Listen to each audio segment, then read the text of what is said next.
ಭದ್ರಕಾಳಿ ಪವಾಡ ಬಸಪ್ಪನವರ ಪುಣ್ಯಕ್ಷೇತ್ರ. ದಯವಿಟ್ಟು ಇಲ್ಲಿ ಯಾರು ಯಾರ ಕಾಲಿಗೂ ನಮಸ್ಕಾರ ಮಾಡಬಾರದು. ಇಲ್ಲಿ ಭಗವಂತನಿಗಿಂತ ಯಾರೂ ದೊಡ್ಡವರಲ್ಲ. ಒಂದು ವೇಳೆ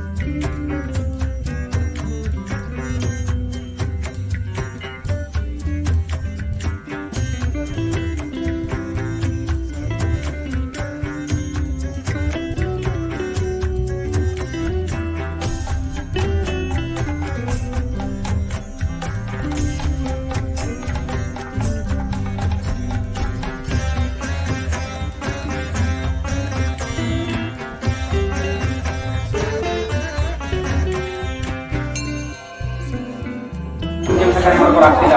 ಅಡೆತಡೆಗಳು ಜಾಸ್ತಿ, ಸುತ್ತಾಟ, ಶ್ರಮ ಪಡೋ ಪ್ರತಿಫಲ ಇಲ್ಲ, ಹಿಂದಿನದೇ ಇಲ್ಲ, ಕೈಯ ಬೇಕಂತೆ ಯಾವ ಬಿಸ್ನೆಸ್ ಏನಿಲ್ಲ, ಒಂಟೆ ಬಿದ್ದಂಗೆ ಒಂಟೆಂಗಿರಲ್ಲ. ಏನ್ ಮಾಡಕ್ಕೋ ವ್ಯವಹಾರ ಒಂದ್ ಕಡೆದು ಆಗ್ತಿಲ್ಲ. ಅಡೆತಡೆಗಳು ಜಾಸ್ತಿ, ಸುತ್ತಾಟ ಖಂಡಿತ ಒಳ ಆಗ್ತದೆ.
ಮೂರು ದಿನ ಕಸ ಹೊಡೆದು 3 ಎಕ್ಕಿತ್ತಾನೆ ಅನುಕೂಲ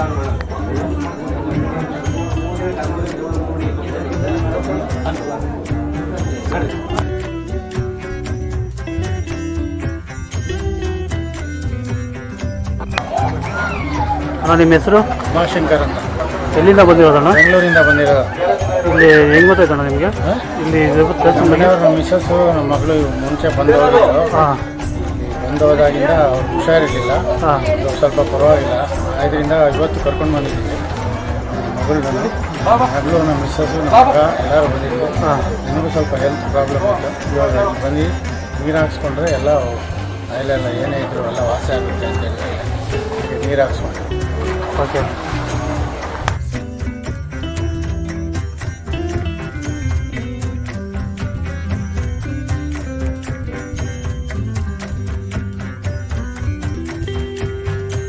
ನೀವೆಲ್ಲರಿಗೂ ಈ ಹೋಮಕ್ಕೆ ಬಂದು ಭಾಗವಹಿಸುವ ಪ್ರತಿಯೊಬ್ಬರಿಗೂ ಕೂಡ ಒಳ್ಳೆಯದಾಗಲಿ ಅನ್ನೋ ಒಂದು ಇಚ್ಛೆ ಪ್ರಕಾರ ಆ ತಾಯಿ ಜಗನ್ಮಾತೆ ಪ್ರತ್ಯೇಕಿರೋ ಹೋಮಕ್ಕೆ ಅದಕ್ಕೆ ನಾನು ಯಾವಾಗಲೂ ಹೇಳ್ತಿರೋದು, ನೀವು ಕೇಳ್ಕೋಬೇಕಾದ್ರೆ ಒಂದ್ಸಲ 10 ಸರಿ ಕೇಳಿ, ಅದಕ್ಕೆ ಯಾವುದಕ್ಕೂ ನಾನು ಬೇಜಾರು ಮಾಡ್ಕೊಳ್ಳಲ್ಲ.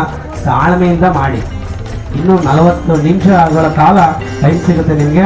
ಅದಕ್ಕೆ 10 ನಿಮಿಷ ಮುಂದಕ್ಕೆ ಹಾಕಿದ್ದೀನಿ. ಅದಕ್ಕೆ 10 ನಿಮಿಷ ಬೇಗನೆ ಒಂದು ಕುತ್ಕೊಂಡು ಪೂಜೆ ಮಾಡಿದ್ದೀನಿ. 12 ಕಾಲದ ಹಾಕಿದ ಹೋಮ 12 ಗಂಟೆ 3 ನಿಮಿಷಕ್ಕೆ ಮಾಡಿರೋದು ಅದೇ ಉದ್ದೇಶಕ್ಕೋಸ್ಕರ. ನೀವು ದಯವಿಟ್ಟು 40 ನಿಮಿಷ ಟೈಮ್ ಇರುತ್ತೆ. ಬೇಗ ಮೆಣಸಿಗೆ ತಗೊಂಡು ನೀವು ಮನೆಯಿಂದ 3 ಇಡಿ ಉಪ್ಪು ತಂದ್ರೆ 3 ಇಡಿ ಉಪ್ಪನ್ನ ಯಾಕೆ ತರಬೇಕು ಅಂದ್ರೆ, ನಮ್ಮಲ್ಲಿ ದುಡ್ಡು ನಿಂತಿಲ್ಲ ಅಥವಾ ಆರೋಗ್ಯ ಬಾಧೆ ಇದೆ, 10 ಜನ ಇರ್ತೀರಿ, 10 ಜನನು ಬರೋಕ್ಕಾಗಲ್ಲ. ಈ ಒಂದು ಕಾರಣದಿಂದನೇ ಮನೆಯಲ್ಲಿ ಕೆಲವ್ರಿಗೆ ಹೇಳ್ತಿರ್ತೀವಿ, ಇಲ್ಲಿ ಅಂಗಡಿಯಿಂದ ತಂದಾಕ್ತಾರೆ. ಪಾಪ ಯಾರೊಬ್ರು ಬಳ್ಳಾರಿಯವರೊಬ್ರು ಕೇಳ್ತಾರೆ, ನೆನ್ನೆ ಯಾರು ಬಳ್ಳಾರಿಯಿಂದ ಬಂದಿದ್ದಾರೆ ಅವ್ರು ಹೇಳ್ತಿರೋ ಹತ್ರ ಮನೆಯಿಂದ ಉಪ್ಪು ತಗೋಬಾರ್ದು ಅಂತ ಹೇಳೋರೆ. ಅದಕ್ಕೆ 1ರಿಂದ 1 ಹೋಗಿಬಾರ್ದು ಅಂತ ನಾವು ಉಪ್ಪನ್ನು ತಗೊಂಡೋಗಿ ಏನು ಮಾಡ್ಕೊಳ್ಳಲ್ಲ. ಹೋಮಕ್ಕೆ ಹಾಕೋದು ಏನಕ್ಕೆ ಅಂದ್ರೆ ದೃಷ್ಟಿ ನಮ್ಮಲ್ಲಿ ಕಣಿಲಿ. ಈಗ 10 ಜನ ಇರ್ತೀರಿ, 10 ಜನರು ಕ್ಷೇತ್ರಕ್ಕೆ ಬರೋಕ್ಕಾಗಲ್ಲ, ಯಾರೋ ಒಬ್ರು ಬಂದಿರ್ತೀರಿ, ಎಲ್ರಿಗೂ ಒಳ್ಳೇದಾಗಲಿ ಅಂತ. ಯಾಕೆ ಅಂದ್ರೆ ಮೇನ್ ಎಂಟ್ರೆನ್ಸ್ ಅಲ್ಲಿ ನೀವು ಮುಖ್ಯ ದ್ವಾರ ಬಾಗಿಲ ಅಂತ ಏನ್ ಹೇಳ್ತಿರೋ ಆ ಭಾಗದಿಂದ ಬರೋದ್ರಿಂದ 3 ಅಡಿ ಉಪ್ಪನ್ನ ನಿಲ್ಲಿಸಿ ಹೋಮಕ್ಕೆ ತಂದು ಹಾಕೋದ್ರಿಂದ 10 ಜನನೂ ಭಾಗವಹಿಸೋದಷ್ಟು ಪವರ್ ನಿಮ್ಮಲ್ಲಿ ಬರುತ್ತೆ. ಅದಕ್ಕೆ ಹೇಳೋದು ನಾವು ನೀಟಾಗಿ ಕೇಳ್ಕೊಳ್ಳಿ ಅಂತ. ಈಗ ಬಂದೆಡ್ಕೆ ಒಂದು ಪ್ಯಾಕೆಟ್ ಉಪ್ಪು ತಗೋದು, ಶೇರ್ ಮಾಡ್ಕೊಬಿಡೋದು, ನಾನು ತಂದಿಲ್ಲ ನೀನು ತಂದಿಲ್ಲ ಅದನ್ನೇ ಕೊಟ್ಬಿಡು ಅಂತ ಹೇಳೋದು ಫಲ ಸಿಗಲ್ಲ. ಮತ್ತೆ ಕೆಲವ್ರಿಗೆ ಹೇಳ್ತಾ ಇರ್ತೀವಿ, ಹೇಳಿದಷ್ಟು ನಿಮಗೆ ಬೇಜಾರಾಗ್ತಿರುತ್ತೆ. ನಾನು ಅದಕ್ಕೆ ಯಾವಾಗಲೂ ಹೇಳಿದಾಗ ನೀವು ಕಂಪ್ಲೀಟ್ ಕೇಳ್ಕೊಳ್ಳಿ, ಗೊತ್ತಿಲ್ಲ ಅಂದ್ರೆ ನೀವು ಕರೆ ಮಾಡಿ ತಿಳ್ಕೊಳ್ಳಿ. ದಯವಿಟ್ಟು ಇನ್ನೊಬ್ಬರಿಗೆ ತೊಂದರೆ ಮಾಡಬೇಡಿ. ನೀವು ಯಾರು ಲೈವ್ ಮಾಡಿ ಬೇಗ ಮೆಣಸಿನಕಾಯಿ ಕೊಡೋರು ಅಣ್ಣ, ಬೇಗ ಕೊಡ್ರಪ್ಪ. ಓಂ ಸರ್ವೇಶ್ವರಿ ಸರ್ವಭಯಂಕರಿ ಸಾಕ್ತಪದಾಯಿನಿ ಮಂತ್ರತಂತ್ರ ದೋಷ ಉಚ್ಚಾರಣಂ ಪಟ್ ಸ್ವಾಹ. ಓಂ ಸರ್ವೇಶ್ವರಿ ಸರ್ವಭಯಂಕರಿ ಸಾಕ್ತಪದಾಯಿನಿ ಮಂತ್ರತಂತ್ರ ದೋಷ ಉಚ್ಚಾರಣಂ ಪಟ್ ಸ್ವಾಹ.